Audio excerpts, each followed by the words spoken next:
pleasure that I introduce you to Angela Wilson. This is actually the first time that Angela and I have actually met, and thank you so very much, Ange, for being part of this project. I'm thrilled. It's really exciting. Thank you.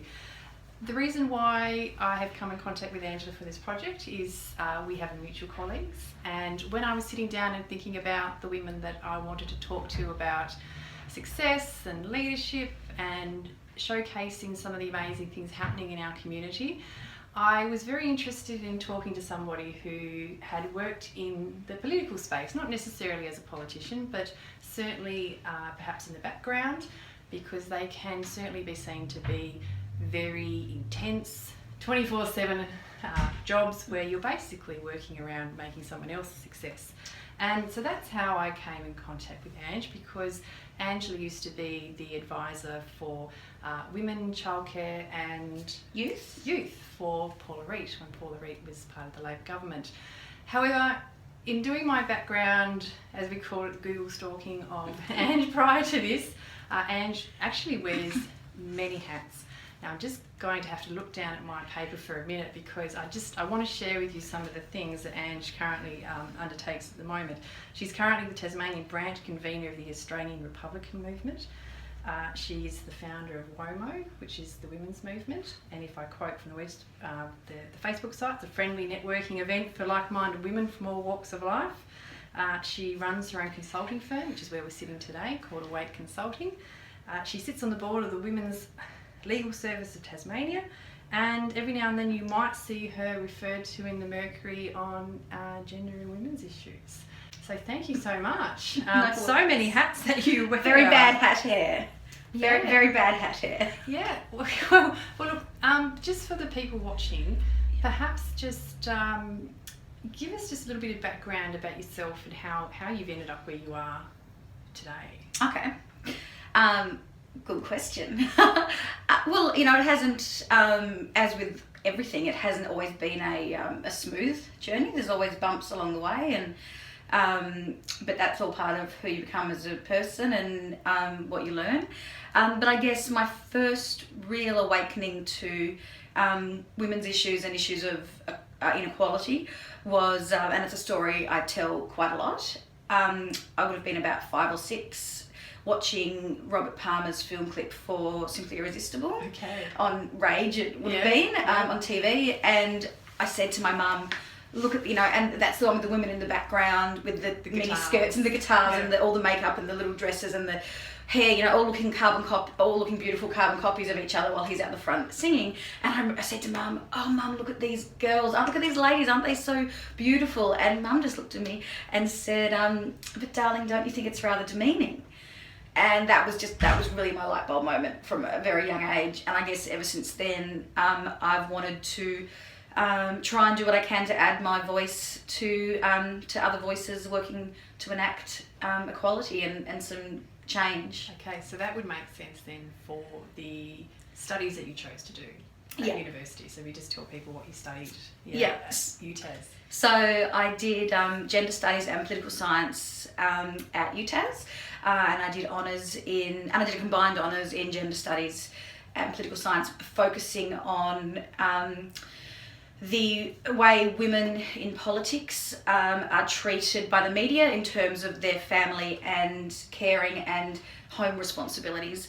It was called Parliamentary Unprivilege, the Double Shift of Career and Family. Wow.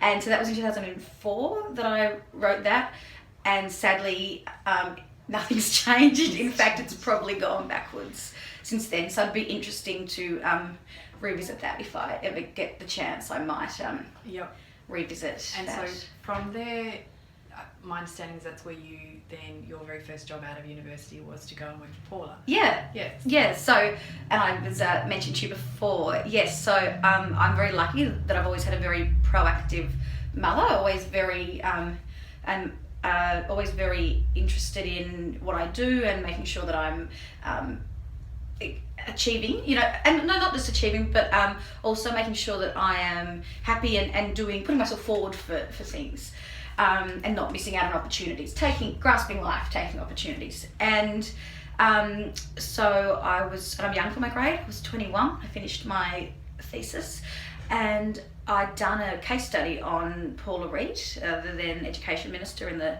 Tasmanian Labor government, in my thesis, and I'd not met her before. I'd done a case study because she was the first woman in Tasmanian Parliament to have a child. Yes, she was. So that caused a bit of a furore within some of the older gentlemen in the Didn't she want to bring the baby in at one point? No, that was Kirsty Marshall in the Victorian Parliament, and I did a case study on her as well. Okay. It was all happening at that time. So I wrote to Mum suggested I write to Paula and I tell her this is what I'd done, and could I come in and volunteer. So I did that, fully expecting that the receptionist would throw it in the bin. But I was very fortunate, and I got a call a week later from her chief of staff asking if I'd come in to meet with them. They offered me a part-time admin role, which I thought was just the bee's knees, and I was so thrilled and loved being in that environment. And then 6 weeks later, there was a reshuffle, as there always is in politics, and Paula got another portfolio opportunity and promoted me to be her women's advisor with a few other things. So it was the right place at the right time, but also always very thankful for Mum to lead the way in helping me grasp opportunities. Yeah, wonderful. When I was looking through your background, I wrote down 4 words that came to mind about you. Okay. And I'm sure I could come up with more than 4. One was you're clearly very driven, lots of different things, lots of balls in the air, you're very clearly very passionate about particular issues and things that are driving you. The word feminist came to mind, and we know it's not a dirty word. Everyone should be a feminist. And a cheeky came to it, perhaps like a bit of a sense of humour coming through. That's nice. With some of the things, but clearly lots of balls in the air. Yeah. So. And not insomniac might be another word that we can throw in there. Not getting enough sleep. Clearly too much, not enough to do. I'm interested in understanding what motivates you, or what's kind of driving you behind that to be so involved in all these different aspects. Have you ever thought about that, about what gives you that tendency to want to be involved in so many things, when perhaps in comparison somebody else might just be focusing on one thing? Yeah. You clearly are, like I say, driven, passionate, all those things. So I'm just interested. Yeah, that's a good question, and I'm not one I've not really thought about. I guess I see what I want to focus on in terms of inequality and social justice. I see areas, and that's what I just kind of go for it. But it also suits my personality in a way. I can bounce between a lot of different things at once. That's just how my brain works. Yep. So I guess, and that was, from a young age working in politics, having to be able to jump to do a number of different things. I'm just used to that. But it's something my partner often says to me. He's very much somebody who likes to be focused on the one thing or the one project. He says, I don't know how you're able to manage all these things, but it is something that I don't really have to think about it. And sometimes I do get overwhelmed. Sometimes why am I doing all of this? Got too much on. But as I'm getting older, I like to think that I'm getting better at trying to only focus on, as many things as I can manage at one time without becoming overwhelmed and overloaded. So how did you end up here in your own consulting firm? Because Awake Consulting is PR, event management. Yep. So just a little bit about how you are here, because clearly with the other things you do in your life, with WOMO, Tasmanian Women's Legal Service, like they're all, you can certainly see those feminist links that are there. Mm-hmm. But why running your own business for yourself? So after getting that magnificent start with Paula, who I'm still very good friends with. Hi Paula, if you're watching. I went to work in Victoria as an advisor for the Labor government over there. Then I came back to Tasmania and worked in politics. And after kind of having worked in the political sphere for about 8 years, it is a fairly brutal arena to work within. That way. Yeah. And I I wanted to take the things that I'd learned from and the things that I loved the most, which was the communicating and the meeting with people, and those parts of the job that I really enjoyed, and do my own thing. And both of my parents have their own small businesses. Mum runs a hairdressing salon in Devonport, and Dad is a bookie and president of the Tas Bookies Association. Okay. So I guess it's and I've always grown up working for them. So I guess it, it was inevitable, I feel, at some stage that I was going to branch out on my own. Yeah. But also it's a way to be flexible and fit in my other commitments and my passions and my, the volunteer work that I do. That's very hard to fit in within a normal 9-to-5 job when you're working for somebody else. My female friends are so important to me. So every day, I'm emailing or texting or talking to, my close female friends, many of whom have kids, and so I kind of have an insight into that world, and that's one of the reasons that I started WOMO, which stands for Women's Movement, and it's a bit of that, everything in Hobart now has to be a 4-letter word along the lines of Mona. I like that bit of a cheeky kind of thing. And one of the reasons that I started WOMO was in 2013, just after the International Women's Day, a variety of events. And I went along to a lot of them, and everyone was having such a great time, and people were saying, why don't we do this more? And I went away and I thought, well, yeah, why don't we do this more? And I really, I really found it sad, and this is why I started WOMO, that there are groups in Hobart for networking for business, working women, lunches and breakfasts and whatever, and there are mums groups and kids groups that are focused on that. But there wasn't a group that was about women from all walks of life getting together, different ages, different circumstances, and that's what WOMO is. And what makes me so happy at WOMO catch-ups is when I see there's uni students and there's mums that have brought their kids, and there are retired people, and there are business women, and there are people from all walks of life, because to me that is crucial. The Republican movement. Yes, yeah. Why? And I say it genuinely because we get so caught up in politics, and it's so Labor, Liberal, whatever, and so Republican movement. Explain. Okay. For me personally, the Republican stuff was another thing that came from very early on in my childhood, and my parents are now fully signed up, sworn in members of the Republican movement, but they certainly weren't when I was growing up. It just seemed, it was that inequality thing to me. It seemed really weird to me as a child that there were this family in a castle, thousands of miles away, and they were our head of state. Actually, my daughter asked, because it was the Queen's birthday just recently, my daughter's like, Mummy, where's the Queen? I'm like, a long way away. A long way away, yeah.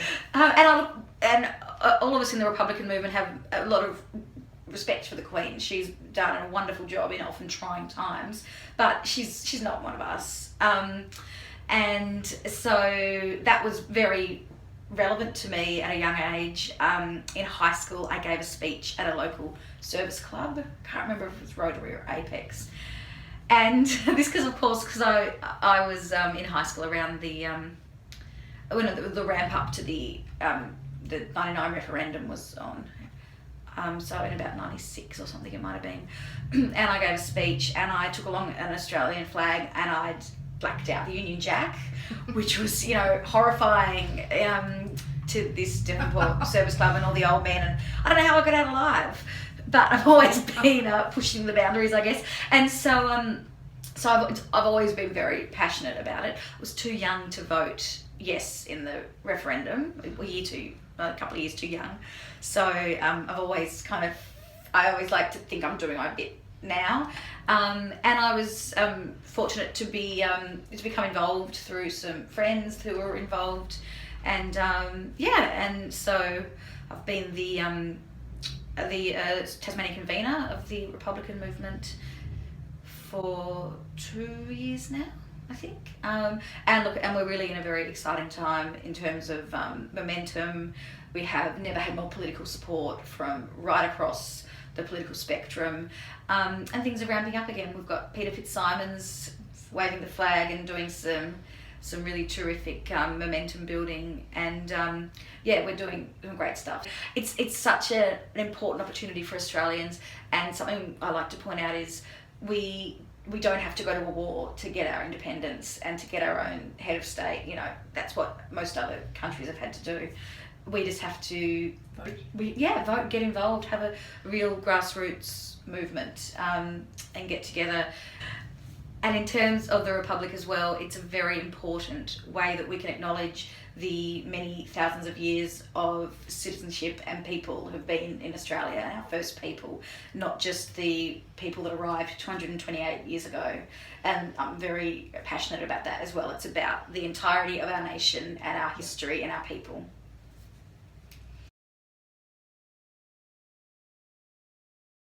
What sort of community are you hoping to see, like, say, in 20 years' time? Like, what are you hoping? You made reference before that in a political sphere things haven't necessarily moved very much from a women's perspective. Like, are you hoping? What would you hope to see? If you could just name 2 things that you would hope perhaps would change between now and 20 years' time, could you put your finger on 2? Just 2. That's tough. 2 things that I would like to change in 20 years would be generally more respect for women and people of every group, everyone respecting each other a bit more would be terrific. It's a very motherhoody thing to say, not necessarily easy to enact. And I also would like to see, as we talked about, women having some more confidence and being able to speak up for themselves a bit more, feel like they can own their place in the world and their voice more, and really having an equal say. I've been with great interest following the US presidential elections. For a long time I've had my Hillary for president. This is before she even nominated. A friend brought this back from the US. Hillary for president. I had that on my phone. We had the Obama one back in the day. I've had that. A coffee cup and some magnets in our fridge. Yeah, and it's getting very worn. But I think a really interesting thing that I would really like to see change is women being seen as being people. At the moment, men are seen as being people, and women are seen as being women.